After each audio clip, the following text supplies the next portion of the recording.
Success पाना है तो मोटिवेट रहो, मोटिवेट रहोगे तो सफलता आपके कदम चूमेगी। धृतराष्ट्र के जब 100 पुत्र मारे गए तो उन्हें बहुत दुख हुआ और वो ये सोचने लगे कि ऐसा क्या मेरा कर्म था जो मेरे 100 पुत्र मारे गए। धृतराष्ट्र अंधे थे, लेकिन जब उन्हें यह पता चला कि गांधारी को 100 संतानों का जन्म देने का आशीष है तो अंधेपन का दुख मिट गया। धृतराष्ट्र के 100 पुत्र और एक पुत्री हुई। कुरुक्षेत्र में उनके 100 पुत्र मारे गए थे।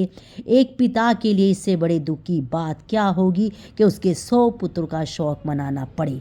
भगवान श्री कृष्ण ने गीता का जो संदेश दिया था उसे अर्जुन अतिरिक्त संजय और धृतराष्ट्र ने भी सुना था। उसमें भगवान श्री कृष्ण ने कहा कि सब कुछ पूर्व निर्धारित है, सबको उनके पूर्वों के कर्मों का दंड भोगना होगा। धृतराष्ट्र को यह वह बात स्मरण थी। दुर्योधन और दुशासन मुख्य रूप से पांडवों और द्रौपदी के दोषी थे।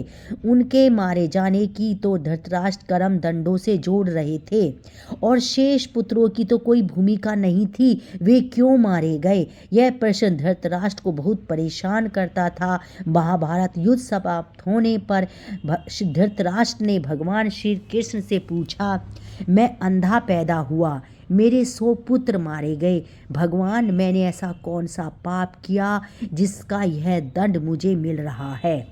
आपने अर्जुन से कहा था कि जो हो रहा है वह कर्मों का दंड है और मेरे अंधे होने और 100 पुत्रों के मारे जाने के पीछे क्या कारण है, कृपा करके मुझे यह बताएं। अपने पुत्रों को खोने की पीड़ा से उभरने में यह काम आएगा। भगवान श्री कृष्ण ने कहा, महाराज धृतराष्ट्र, आपने उचित ही सुना था, कर्मों का दंड भोगना ही पड़ता है, उससे कोई बच नहीं सकता है। राजा और समर्थवान लोगों को तो कर्मों का दंड विशेष रूप से भोगना पड़ता है। ईश्वर उन्हें समर्थवान बनाते हैं और उनसे ज़्यादा जिम्मेदार होने की आशा रखते हैं। कुछ पाने के लिए कुछ तो देना पड़ेगा ना महाराज। आप इस जन्म में भी राजा हैं और पूर्व जन्म में भी राजा थे। आपने कई पाप कर्म किए हैं। धृतराष्ट्र अधीर हो गए। वे बोले, हे केशव, मैंने इस जन्म में जो किया वह मेरे सामने है। एक राजा और एक बड़े परिवार का मुखिया होने के नाते मुझे वही उचित लगा। पूर्व जन्म का रहस्य जानने को उत्सुक हूँ। कृपा करके वह रहस्य खोले कि ऐसा कौन सा पाप था कि मैं अंधा हुआ और 100 पुत्र भी गंवाए। भगवान श्री कृष्ण ने धृतराष्ट्र को पूर्व जन्म की याद दिलानी शुरू की। उन्हें पूर्व जन्म लेकर गए। भगवान श्री कृष्ण बोले, महाराज धृतराष्ट्र, पिछले जन्म में भी आप एक राजा थे। आपके राज्य में एक तपस्वी ब्राह्मण थे। ब्राह्मण के पास हंसों का एक जोड़ा था जिसके 4 बच्चे थे। ब्राह्मणों को उन हंसों से अपने संतान के जैसा लगाव था। ब्राह्मण को तीर्थ यात्रा पर जाना था, लेकिन हंसों की चिंता में वह नहीं जा पा रहा था। उसने अपनी चिंता एक साधु को बताई। साधु ने कहा, तीर्थ में हंसों को बाधक बताकर हंसों का अगला जन्म खराब क्यों करते हो। राजा प्रजा पालक होता है, तुम और तुम्हारे हंस दोनों उनकी प्रजा हैं। हंसों को राजा के संरक्षण में रखकर तीर्थ को जाओ। आप एक प्रजा पालक राजा थे, इसलिए ब्राह्मण को यह बात अच्छी लगी। वह आपके पास आए और अपनी सारी परेशानी कह सुनाई। आपने ब्राह्मण के तीर्थ से लौटे आने तक हंसों की रक्षा का दायित्व स्वीकार लिया। ब्राह्मण हंस और उसके बच्चे को आपके पास रखकर तीर्थ यात्रा को गए। हंस आपके महल के तालाब में पलने लगे। आपको एक दिन मांस खाने की तीव्र इच्छा हुई। आप उस समय अपने महल के बाग में घूम रहे थे। आपकी नज़र हंसों पर पड़ गई। आपने सोचा सभी जीवों का मांस खाया है, पर हंस का मांस आज तक नहीं खाया। इसका स्वाद आखिर कैसा होता होगा। आप इसी विषय पर सोचते रहे और हंस का मांस खाने की इच्छा तीव्र होती चली गई। यह इच्छा अब पराकाष्ठा में पहुंच गई और आप खुद को रोक ना पाए। आपने हंस के